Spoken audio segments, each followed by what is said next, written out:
시냇물 저쪽 엘즈비에타 글그림.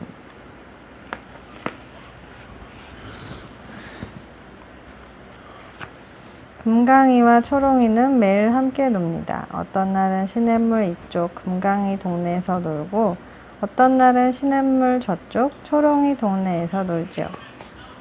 나는 커서 초롱이 신랑이 될 거야. 금강이가 말하면 나는 커서 금강이 신부가 될 거야. 초롱이도 말합니다. 어느 날 저녁 신문을 읽던 금강이의 아빠가 말씀하셨어요. 큰일이구나. 곧 전쟁이 올 것 같아. 그 다음날 다음날 정말 전쟁이 왔습니다. 그러나 아직 전쟁을 눈으로 볼 수는 없었지요. 금강이의 아빠는 엄마와 금강이를 꼭 껴안아주고 전쟁이 온 곳으로 떠나셨어요. 사랑하는 아들 금강아 안녕. 엄마와 잘 있거라. 곧 돌아올게. 그 다음날 금강이가 말했어요. 엄마 시냇가에 가서 초롱이와 놀래요. 엄마는 금강이를 창가로 데려가셨습니다. 시냇물을 따라 어느새 가시 울타리가 쳐 있었어요. 아무도 지나다니지 못하게 해놓은 거란다. 엄마가 설명해 주셨어요.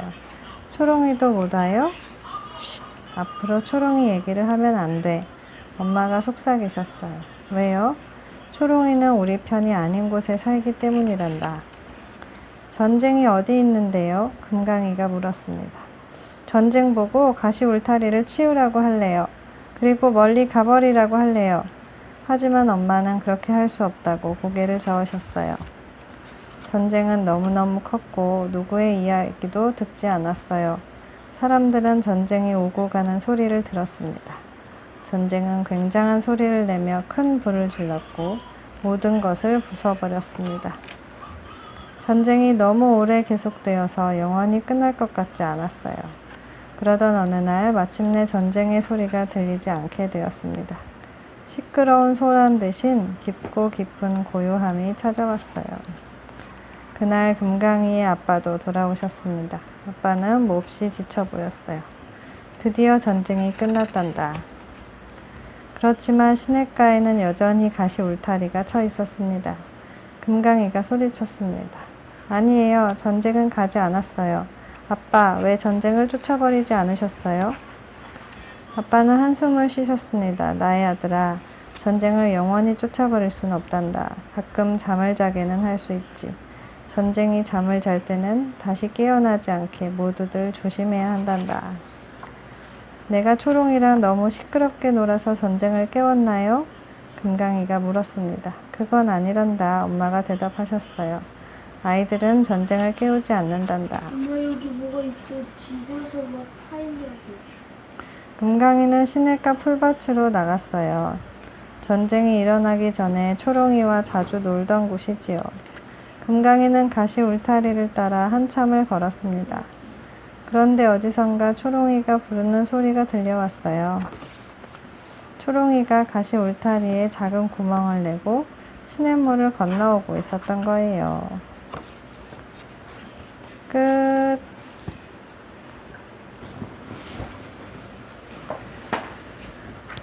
야옹야옹 콜린과 쿨쿨 상자 리 호지킨슨 짐. 엄마 이쪽으로 해가지고 안 되냐고? 그래, 좀 끄자. 춥지? 껐어.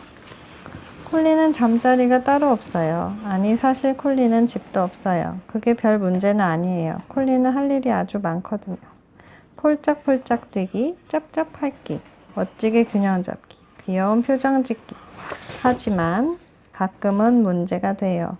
몸이 아주 피곤하고 기분이 엉망일 때 어디선가 사르르 달콤한 낮잠을 자고 싶을 때 말이에요. 그럴 때면 콜리는 모든 걸 그만두고 푹신푹신한 잠자리를 찾아다닌답니다. 모든 걸 그만두고요. 아마 노래 부르는 것까지 그만둘 거예요. 콜린이 졸린 눈을 비비며 여기저기 쑤시고 다니다가 그다지 볼품없는 골판지 상자를 보았어요. 볼품은 좀 없어도 안을 보니 딱이었죠. 콜린은 냉큼 상자 안에 들어가서 쿨쿨쿨 잠을 잤어요. 꿈속에서 누가 콜린의 귀를 살살 잡아 당겨 주었어요. 큼직한 물고기도 나왔고요. 콜린은 이런 꿈을 제일 좋아해요. 그런데 갑자기 우표 탁탁, 주소 끼적끼적. 이 골판지 상자가 생각보다는 조금 재미있는 구석이 있는 것 같아요. 콜린은 어리둥절해서 캄캄한 상자 속에서 눈을 깜빡였어요. 덜컹, 턱, 기우똥, 기우똥. 상자는 춤이라도 추는 것처럼 사정없이 흔들흔들 덜컹덜컹거렸어요. 도대체 무슨 일일까요? 수누틀 소프 아줌마는 기다리던 소포가 오자 얼굴이 환해졌어요.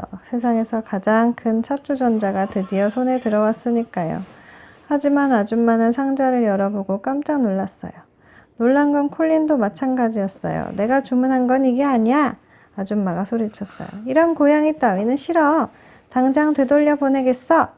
뚜껑을 탁! 테이프를 쭉! 상자는 저 멀리 휙 날아서 마시멜로 아저씨한테 갔어요. 마시멜로 아저씨는 입맛이 여간 까다롭지 않아요. 남극에 사는 물고기만 먹거든요. 그런데 안타깝게도 아저씨가 사는 곳은 남극과 정반대쪽이지 뭐예요. 그래서 마시멜로 아저씨는 남극의 물고기를 아저씨가 사는 얼음판으로 배달시켜 먹어요. 오늘 배달 시간은 정말이지 훌륭했어요. 냉장고가 텅텅 비었고 뱃속도 아주 허전했거든요.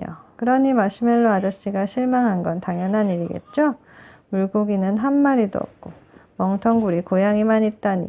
아저씨가 툴툴거렸어요. 콜린은 그 사실을 이미 알고 있었어요. 자기가 멍텅구리라는 건 빼고요. 그런 이야기는 처음이었죠. 콜린도 상자 안에 물고기가 한가득 있으면 좋을 것 같았어요. 콜린도 뱃속이 허전했고 맛있는 식사가 그리웠어요. 아이코, 상자가 다시 어디론가 가는 모양이에요. 콜린은 다음에 가는 곳은 조금 덜 추운 곳이기를 바랬어요. 평화로운 곳이기를, 아무런 방해도 받지 않고 푹 잘 수 있는 곳이기를, 어딘가 머나먼 곳이기를, 아마도 이런 곳? 이게 뭐야? 엉뚱한 소포가 왔잖아. 도대체 누가 이런 한심한 실수를 한 거지? 나한테 애완동물은 한 마리면 충분해. 외계인 고블디국은 화가 나서 불을 뿜듯 떠들었어요.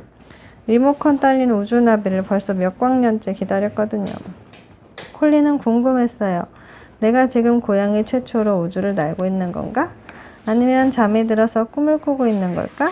다음번에는 어디로 가는 걸까?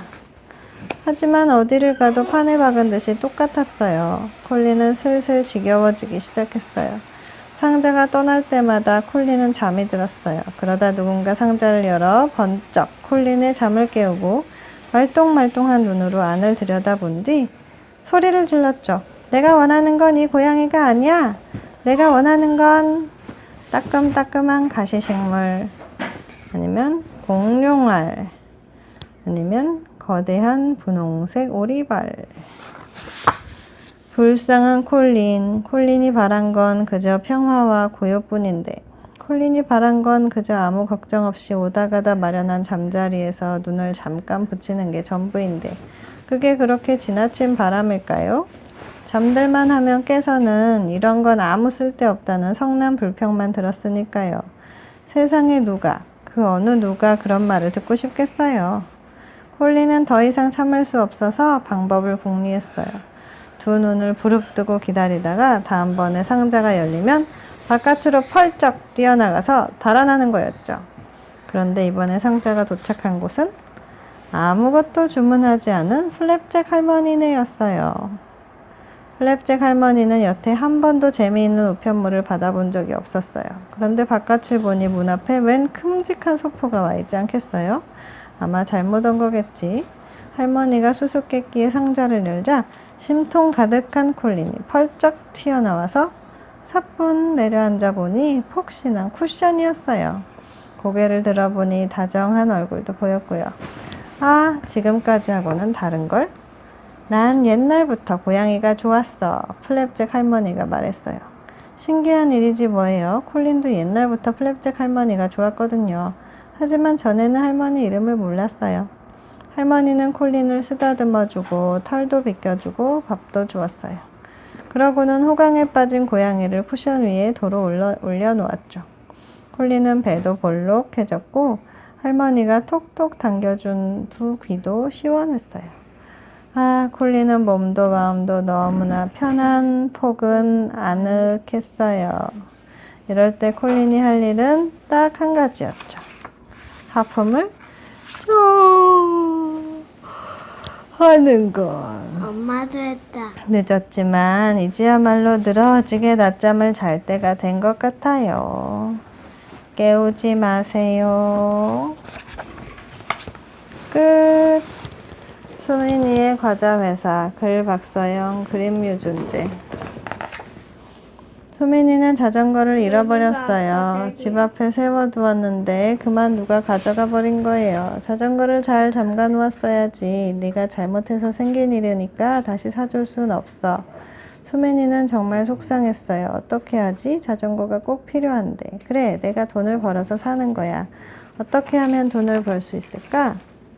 곰곰 생각한 끝에 과자를 만들어 팔기로 했어요. 엄마랑 여러 번 만들어 봤거든요. 먼저 밀가루, 우유, 설탕, 달걀이 있어야 해요. 수민이는 과자 재료를 사기 위해 엄마한테 돈을 빌리기로 했어요. 그런데 엄마가 말했어요. 그러지 말고 엄마가 10,000원을 투자할 테니 과자를 팔 때마다 남는 돈의 일부를 엄마한테 주는 게 어떠니? 수민이는 그러기로 했어요. 수민이는 재료를 사서 과자를 만들었어요. 그리고 놀이터에 가서 팔았죠. 민서야, 이 과자 좀 먹어봐. 하나에 200원이야. 우와, 가게에서 파는 것보다 훨씬 크고 맛있네. 맛있다는 소리에 너도 나도 과자를 샀어요. 수민이는 그날 과자를 다 팔았어요. 수민이는 다시 과자를 만들어서 갖고 나갔어요. 이번에도 다 팔았어요. 더 많이 만들어서 다른 곳에서도 팔면 좋을 텐데. 하지만 나 혼자서는 힘들 거야. 수민이는 친구인 승우를 찾아갔어요. 승우야, 나 좀 도와줄래? 과자를 팔아주면 일한 값을 줄게. 좋아. 승우는 공원에서 과자를 팔기로 했어요. 크고 맛있는 수민이네 과자 200원. 승우가 과자를 팔게 되자 수민이는 전보다 더 많이 만들었어요. 뭐야, 오늘은 과자가 이렇게 많이 남았어? 소문이 나면 더 많이 사러 올 텐데. 광고를 해보면 어떨까? 수민이는 광고지를 만들어 학교 근처에 붙였어요. 광고의 효과는 대단했어요. 놀이터와 공원은 과자를 사러 온 아이들로 붐볐어요. 점점 과자가 잘 팔리자 수민이는 3명을 더 뽑았어요. 과자 만드는 일은 민재와 예나가, 파는 일은 승우와 서연이가 하게 됐어요. 수민이가 과자 회사를 차린 셈이에요. 이제 수민이는 직접 만들지도 팔지도 않아요. 친구들에게 할 일을 일러주고 일이 잘 되었나 확인하는 것만도 바빴거든요. 수민이는 돈을 많이 벌었어요. 계산을 해보았지요. 하루 동안 과자를 판 돈에서 재료비와 아이들 일한값, 광고비를 빼고 난 나머지가 수민이 몫이 됐어요. 수민이가 얻은 이윤이에요. 수민이가 과자 회사를 차려 얻은 이윤이 하루에 15,000원이었어요. 그런데 어느 날 밀가루 값이 올랐어요. 수민이는 고민하다 과자를 조금 작게 만들었어요. 뭐야? 과자가 작아졌잖아? 요만한 과자가 200원이면 너무 비싼 거 아니야? 공원에 가보니 아이들 불평이 대단해요. 밀가루 값이 올라서 어쩔 수 없어. 그래도 가게에서 파는 것보다는 크고 맛있잖아. 에잇, 난 그럼 안 먹을래. 난 그래도 먹을래. 오늘은 과자가 많이 남았어요. 다음날 공원에 가보니 승우가 울상을 짓고 있어요. 건너편에 아이들이 모여 있었죠. 저게 뭐야? 저 애들이 과자를 만들어 팔고 있어. 우리 것보다 훨씬 크고 값도 싸. 경쟁 상대가 나타난 거예요. 그날은 과자를 거의 못 팔았어요. 수민이는 속이 상했어요. 언니, 남은 과자는 내가 먹어도 돼? 다시 과자를 크게 만들었지만 잘 팔리지 않았어요. 수민이는 친구들한테 일한 값을 주기도 빠듯했어요. 지금까지 번 돈을 조금씩 까먹게 되었죠. 엄마, 어쩌면 좋죠? 얼른 무슨 수를 내야겠구나. 새로운 과자를 생각해 보는 게 어떨까? 수민이는 친구들과 의논했어요. 대박 과자하고 경쟁해서 이기려면 더 맛있게 만들어야 해. 우리 엄마는 과자 많이 못 먹게 해. 몸에 나쁘다고. 대신 땅콩이랑 잣 같은 걸 먹으래. 아, 그렇게 하면 되겠다. 땅콩을 넣어서 만드는 거야. 바로 땅콩 과자였어요. 땅콩 과자는 정말 잘 팔렸어요. 수민이는 신바람이 났지요. 함께 일한 친구들에게 특별 보너스를 줬어요.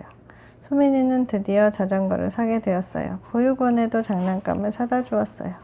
이제 한 달에 한 번씩 가겠다고 약속했지요. 수민이는 돈을 많이 벌었어요. 처음엔 자전거를 사려고 시작한 일이지만 이제 수민이네 과자 회사는 친구들에게도 보육원 아이들에게도 없어서는 안 되는 곳이 되었어요. 이제 재료를 사러 갈 때나 과자를 갖다 줄 때 자전거로 더 빨리 다닐 수 있을 거예요. 끝.